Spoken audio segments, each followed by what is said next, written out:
34th anniversary of the Halabja massacre has been commemorated in north and east Syria, the Kurdistan region of Iraq, and across all of Kurdistan. The massacre on 16th of March 1988 occurred in the context of the unfiled genocide of the Kurdish people in Bashur or Iraqi Kurdistan, conducted by Saddam Hussein's Ba'ath government. In north and east Syria, 5-minute silence was declared as a mark of respect, 1 minute for each 1,000 Kurds killed during the attack. زیاتری 5000 قربانی گل سیویل کرد جیانا خوش دستان انجام ایریش کیمیایی رژیم بعث سر گل می حلبجا به بونه ام همو گل ما کرد نوی بعرب ترکمن بسوریان ایروج 16 محل کوبانی ایروج ما دعوتی دقیق ریز گرتن به تریجیا 5 دقیقه ما دعوت کن ریز گرتن. The same scenes were repeated across north and east Syria, not only in the majority Kurdish cities of Qamishlo, Hasakah and Kobani, but also in the Arab regions such as Raqqa. In Raqqa, the co-chair of the local council said, "We condemn this massacre against the Kurdish people and assure the world that we will stand up for values and humanity and human freedom. We will develop the project of a democratic nation until it is achieved worldwide." Mustard gas and unidentified nerve agents were used in the Halabja massacre, which has been officially recognized as a genocidal massacre by the Iraqi Supreme Criminal Court.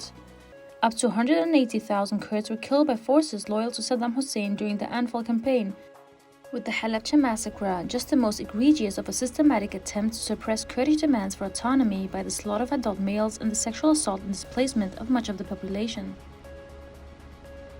The anniversary was also commemorated in Iraqi Kurdistan with a minute's silence, while residents of the Mahmoud refugee camp, home to around 12,000 Kurdish refugees in the hinterland between the KRI and federal Iraq, also commemorated the slaughter.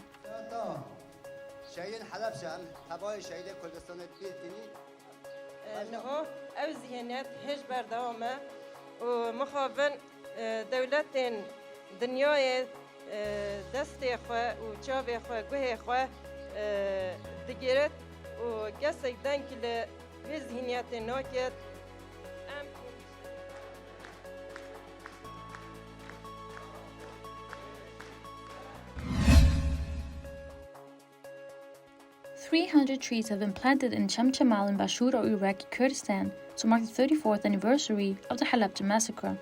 The ceremony occurred as part of a series of events throughout Kurdistan to commemorate the massacre of 5,000 Kurds by the Ba'ath government, including a drama performance in Hawler. Olive trees were planted in front of local governmental institutional buildings in a project organized by the local religious organization and political administration. The mayor of Chamchamal, Aram Nejad, said, "The Ba'athist regime did not only use chemical weapons against people, but also against the environment. As such, we want to pay even more attention to our nature and to revive the nature of Kurdistan." In Hawler, also known as Erbil, a play was performed which criticized political parties and local and international political actors for the failure to act in response to the massacre. Elsewhere in Hawler, which is the largest city in the KRJ, a photo exhibition was opened which illustrated the massacres, crises, and challenges faced by the Kurds in their recent history.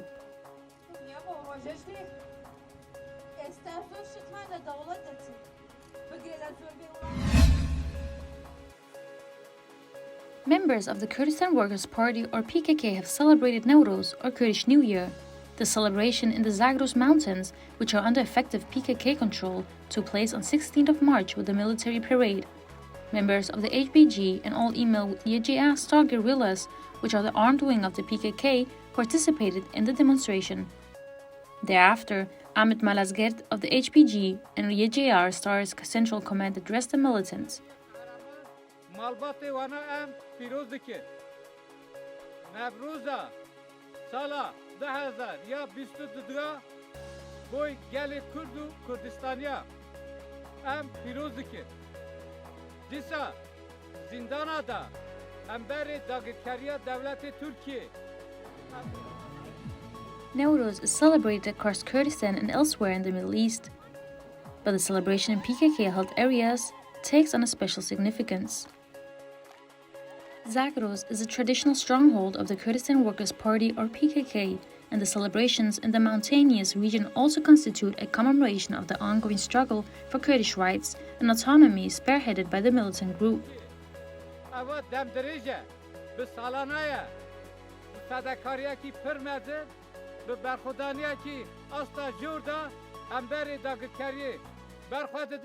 ام نوروز حوال زندان داگرکاری دا برخواددن ام پیروز دکن و سلاف دکن نه دیسا حوالو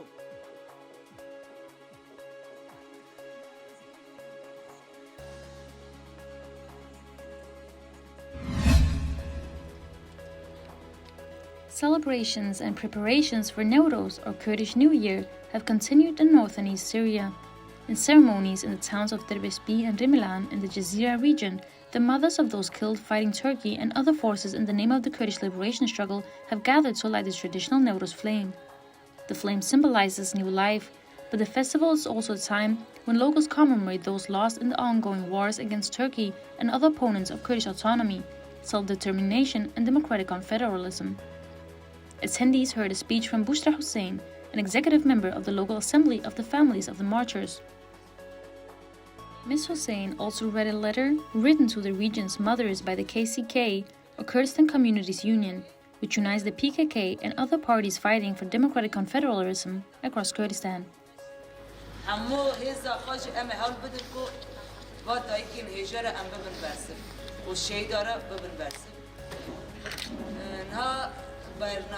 ام به برخودان آواز سلاف دکن شهید انقا یک قهرمان به بیرتینن ام سوز ددن کو تقص ام طول شهید انقا راکن. Following the event, awards were distributed to the mothers of the martyrs, and the fire was lit both for Newroz and commemoration of the Halabja massacre.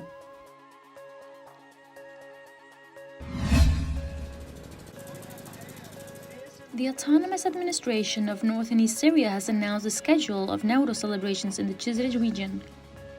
Yesterday, the members and administrators of Kurdistan and Hasakah canton lit the first flame of Newroz on the Hasakah hill, located on Mount Kizwanan, Mount Abdulaziz, and celebrated Newroz. Rima Iso, a member of Kurdistan Hasakah canton, spoke to Jinhan news agency about the celebration. Wishing a happy Newroz to all peoples, workers and revolutionaries, Rima Iso said, "Today, we welcome the fire started by the Kawa the blacksmith against the oppressive regime with the fire of the bodies of the oppressed and the spirit of the fire of women like Rehshan. We dedicate this festival to the Kurdish people's leader, Abdullah Öcalan, revolutionaries and resisting women. Whenever we rescue a person or liberate a place, we feel the joy of Newroz. We resist and struggle every day to protect our people, and we light the fire of revenge," said Hiso.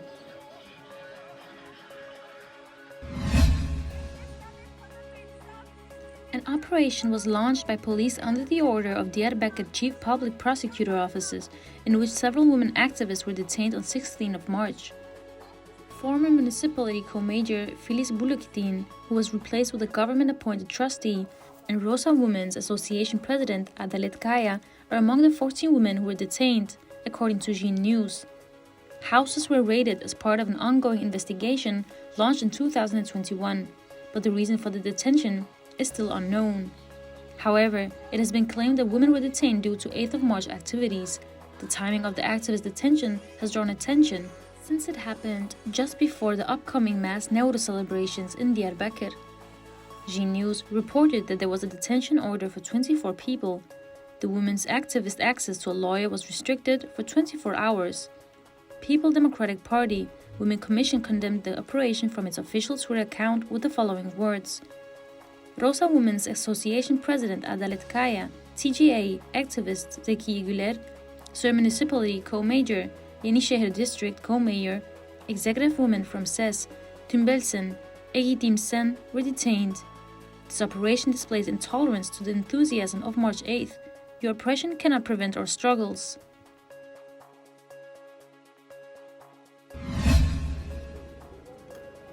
According to Turkey's Consumer Rights Association, more than 76.5 million people in Turkey are currently living below the poverty line, corresponding to more than 90% of the country's population.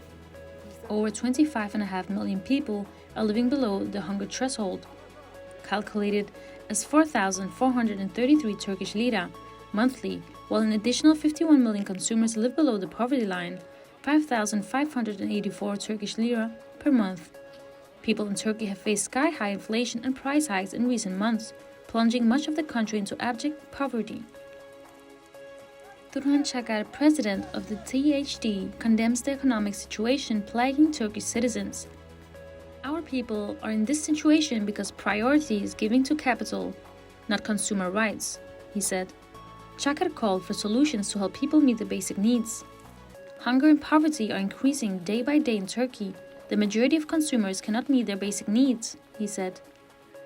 Turkey is a signatory to the Declaration of Universal Consumer Rights, he indicated, and therefore is obliged to ensure the protection of its consumers. Çakar said that in Turkey many of the protections promised in the declaration are not ensured.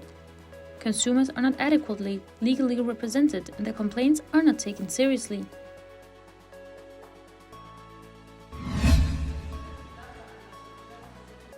The Syrian Women's Assembly has held its first conference with women from Arab tribes in Raqqa in a significant step forward for women's work in the region. 25 women from Arab tribes in the city and surrounding countrysides participated in the 16th of March conference, which was organized by the Syrian Women's Assembly. Representatives of the Autonomous Administration of North and East Syria and Raqqa's devolved military and civilian councils also participated in the event at the Women's Assembly headquarters in Raqqa, which is the largest city in Nes. Speaking on behalf of the Syrian Women's Assembly, Lina Barakat welcomed the participants and praised the role of women in society, as well as highlighting the hardships that ensued after ISIS took control of the region. Raqqa, a major Arab population center home to hundreds of thousands of people, was ISIS's de facto capital until its 2017 liberation by the Syrian Democratic Forces, with allied Kurdish and Arab units working together with the US-led international coalition to defeat ISIS. In the workshops, women discussed not only their suffering under ISIS, but also pre-existing forms of patriarchal oppression, such as forcible marriage at a young age and the lack of access to inheritance. Under ISIS, women were denied their basic rights, including access to education for even young girls. They were not allowed to leave the home, unchaperoned, and subjected to a violent physical punishment for perceived infractions, including capital punishment. Many more women were kept as slaves and used for sex or domestic work, particularly members of the Yazidi minority. But the AANES, following the political philosophy of imprisoned Kurdish leader Abdullah Öcalan, places an special focus on women's autonomy, political organizing, and self-determination. As such, 4 women were elected to represent Arab women in the region's tribe to work together with the AANES to make their voices heard and to create what they described as real change in a society that believes in women's freedom and guarantees their dignity. In a closing statement, participants asserted the vital role of women in promoting peaceful coexistence, working toward women's rights and creating connections between different sections of society. ونعمل مع بعضنا لبعض لبناء سوريا ديمقراطية.